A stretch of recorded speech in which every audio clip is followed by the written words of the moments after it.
Hi, this is Charlie from Path of the Bee. Well, I've decided to go ahead and build a jaw crusher for my gold mine. I've been thinking about it for quite some time, and I've been gathering up some materials already and kind of working on components of it, brainstorming how it's all going to go together, and making little bits of progress here and there. And so I figure I'd probably better bring you in and show you what I've done so far. Okay, so first thing I did was I found some, I needed a flywheel. I knew that, and so I found some in the junk heap, some brake rotors off of the old, I believe it was a Ford one-ton van. And I cut some circles out, and stuck them in the lathe, and turned them around, and threaded some holes in them. Bolted that steel plate in there. I also turned a hole in for these X-series type hubs that you can weld in hub. So this is an 1.5 inch pre-made hub that fits into a machine hole that I machined inside of that disc. And so everything's should be balanced up pretty good and work real well. So I made 2 of these. They weigh about 35 pounds a piece, so that'll give me 75 pounds of flywheel. And this one here, I went ahead, chucked it up in the lathe, and I cut a notch in it that a standard B-belt will fit into. So I got my flywheel part taken care of, and I know that I need an 1.5 inch shaft to drive it, so the shaft will have to be bigger than that in order to have a cam on it. The next thing I wanted to do was I wanted for the jaw to have the bearings in it and capped inside. And so I poked around and I found this piece of flat car train axle here, and I cut it. It's about 6 inches, a little shorter than that now, and I machined it down. It's exactly 5 inches in diameter, and it had a hole in it already. I bored that out so it will fit a standard disc harrow bearing for like farm disc, and those bearings fit in there. I happen to have some of those floating around already, so this will be the bearing that fits inside of here, and they fit pretty tight. I'll probably have to. There, I got it to go. And then I made a plate. I put the plate on there, machined this out, piece of 3/8 here, and put it on the rotary table and drilled holes in it. Countersunk them and threaded the hole. So this sits up slightly proud right here, and so when I tighten that plate on there, it's gonna capture that bearing, and so that's done on both sides. With both plates on that, this ends up being exactly 6 inches wide. My intent is to have a 4x6 jaw crusher, so it'll crush a rock about the size of my fist or a baseball. So the next thing I did, I looked around at what I had for a shaft, and I found a truck axle, and I chucked it up in the lathe and tried to turn it, and it wouldn't turn. And then I took and put it on the bandsaw, tried to cut it, and it wouldn't cut. You can see here my attempt to cut it's just too hard. And so what I managed to do was get it shorter. I was able to find a spot that I could cut. I could cut in on the halfway in the middle of the axle. This was the end that had the splines on it over here, and so then out here we had the center of the axle. I was able to cut out there, and then I fired up my foundry furnace, and I put this piece of shaft in there, turned it on till it was hot up to the critical temperature, and I turned it off, let it cool. So it was glowing red. About that much of it was sticking out one end, and it was not red, but the rest of it was hot. And let it cool down overnight. The next day I flipped it over end for end and turned it on and heated it up to the same temperature, and then once again the end was not in there. and I turned it off and let it cool down. So it took 2 days to normalize this or anneal it, and then I chucked it up in the lathe, and I was able to turn it on the lathe and cut it with the bandsaw. Not easily. It does cut like tool steel. Not very nice, and but I think it's going to make an excellent crusher shaft. So I turned these down to the inside diameter here of my bearing here, which is 1 inch and 15/16. So I'm ready to go there, and then while I still had it chucked up, I scored a mark on it so I know where dead center is, and I'm going to use that to calibrate my offset and turn my 1.5 inches out of this 1 inch and 15/16. So I'm thinking if I give myself 1/4 inch off, that means that cam will move a half inch of that jaw moving back and forth. There's quite a bit of squish, I think, and enough to crush a baseball-sized rock for sure. The rest of the pieces in the box here are just the plate and the screws for the end caps for the movable jaw. And then I'm thinking that I was going to take some of this channel iron, and we're going to weld it together, I believe, for the sides of the crusher is what I'm thinking right now. We'll see how that turns out. And then I had a skeleton a cutout skeleton of AR plate, abrasion resistant plate, and so I kind of eyeballed around there and I found some chunks. Here's a piece here that I believe I can make a movable jaw die out of. I found this heavier piece of iron here. I think I'm going to weld. This is going to be the basis of the jaw. So I'm still designing this, and I'll kind of take you on along with me as I do that part of it.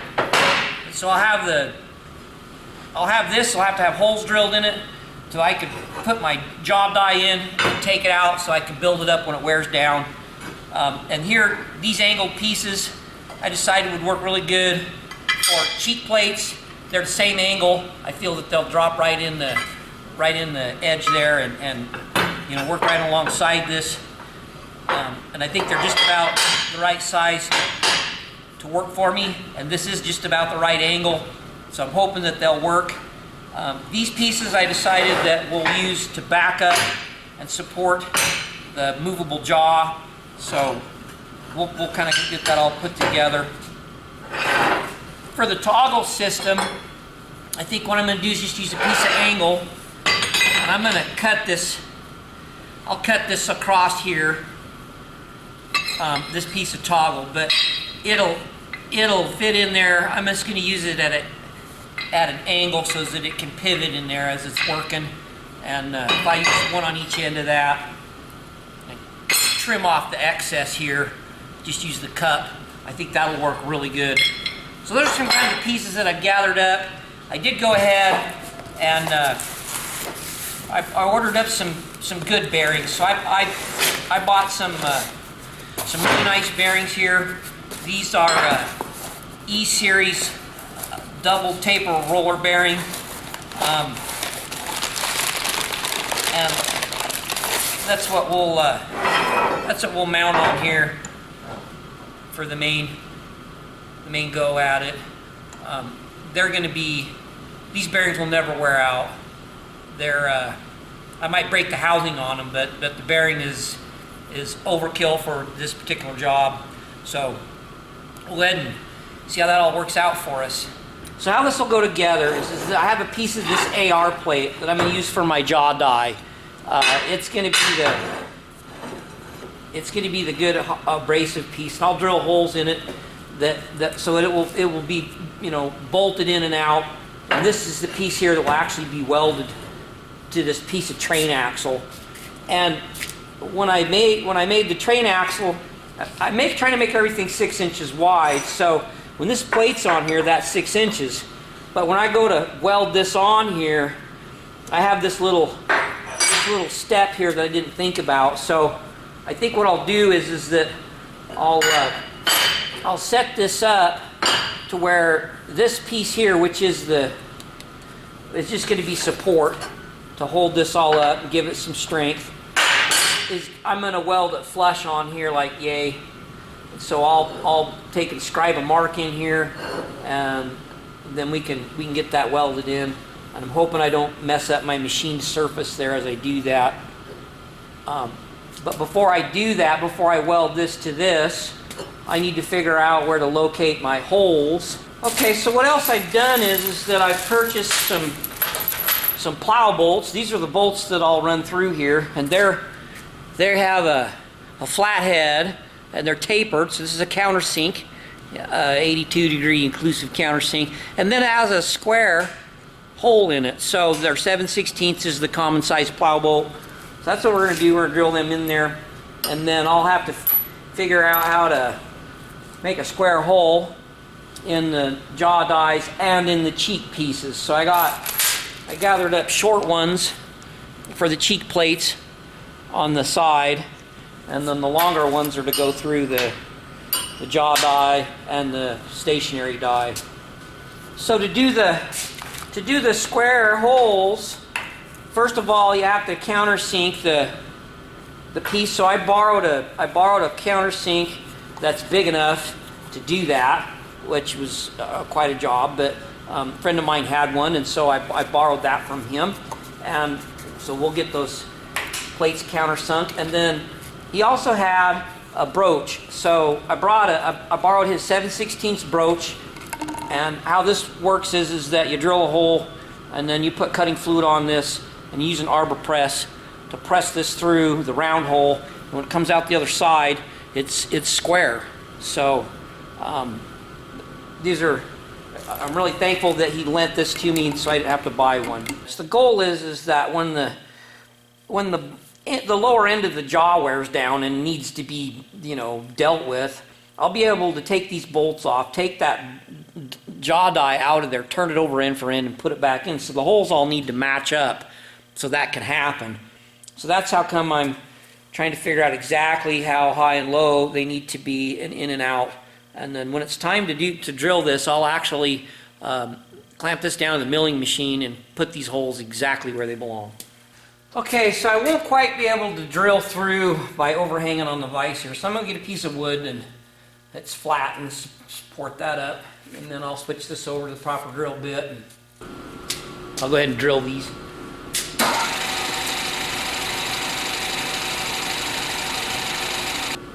Okay, so this hole's going to be 6 inches down. This one will be 3 inches over. This one will be 3 inches over and 6 inches down. So that'll make it super easy, and I'll go ahead and just going to do that. Okay, so one thing that I learned about doing countersinks is you want to turn as absolutely slow as you can, especially with just a single flute. They seem to turn out better. So I'll make certain that this is in back gear, but I'll also step up to my slowest pulley here.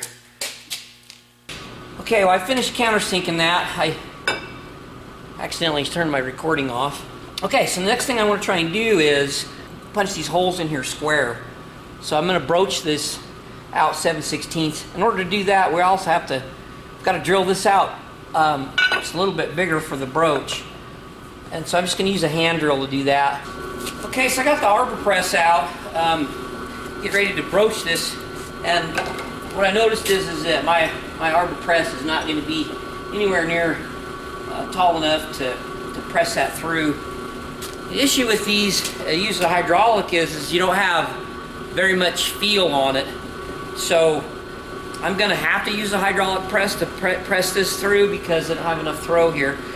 So what I think I'll do is that I will press it down to this point here where I have my fingers in the plate, and then after that I can come over here and press it the rest of the way through with the arbor press. It'll just take more time that way, but we'll get it to work. Go in a bit, and then we're going to release a bit just to make certain that we're not forcing anything. Okay, so here we are. Oh yeah, look at that, lots of room. Okay.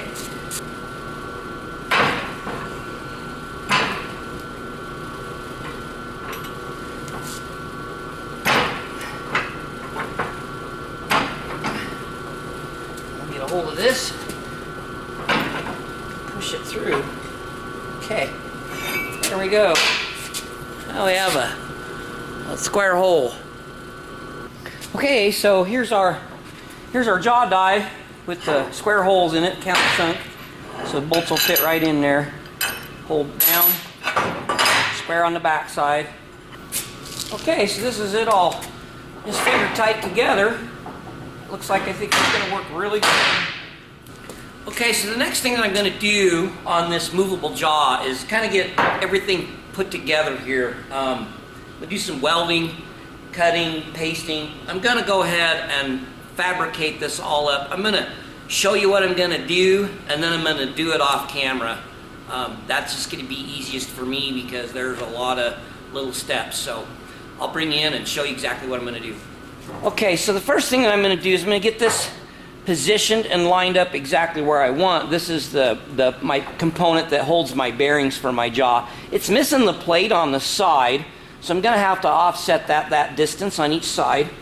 And then I have these pieces, these supports that I want to put in here. And so they need to set in far enough that they're not interfering with this cap when I weld them on. I may even have to grind a little bit here to get that cap to fit on. So I'm going to recess that to where that sits. So I'll adjust this like this on here. Do it on this side so you can see better. And this is rolled up tight against that lip to where I want it. Now I need to space this far enough that I can get a nut on and off on this when this is, once this is all set together here. So I don't want it so tight that it's touching there. I want it far enough out that I can get a deep socket on.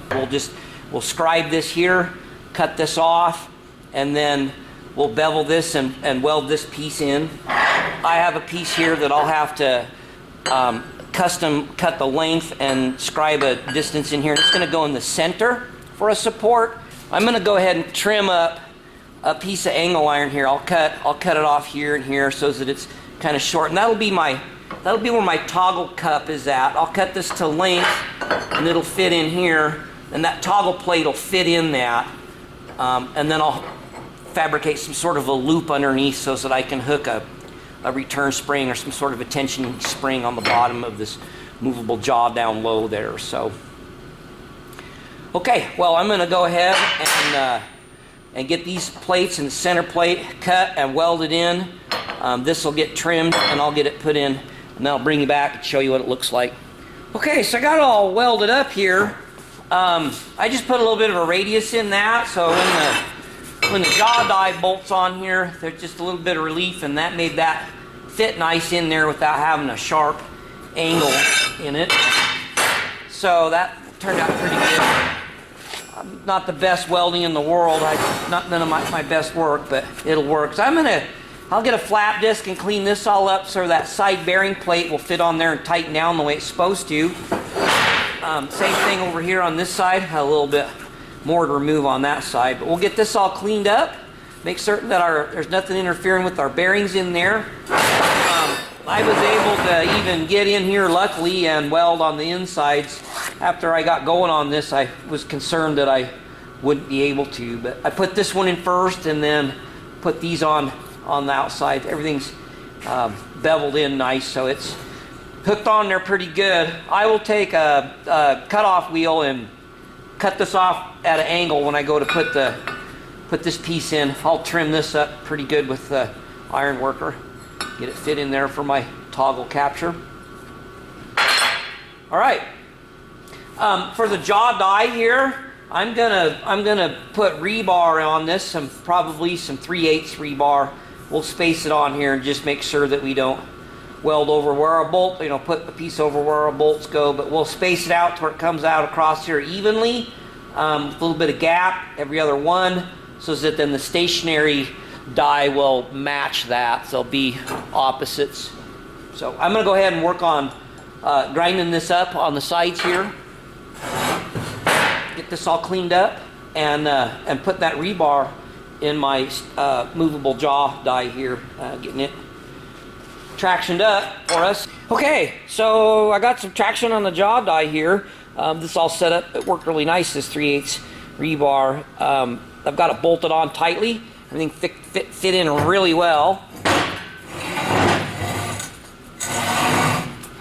I got my toggle welded, or my toggle capture welded in here nicely. I trimmed down here, welded on the sides, welded underneath it here, and then when I put this piece in, I had intended on putting drilling a hole in it prior to welding it in, so that I would have I could hook a yoke on it and a pin to pull back with tension on my toggle. So what I did was I just took a 3/8 chain loop here and welded it on. I'll be able to capture and with a yoke there and pull that back up against my toggle plate. So, okay, well, that's going to be it for this jaw, that main jaw die, this movable jaw. Okay, so that's going to be it for the movable jaw. This will be part 1. In the next video, I'm going to work on the camshaft. So this will be the shaft here that I work on in the next video. It's going to fit in here. I'll have to turn a cam in it.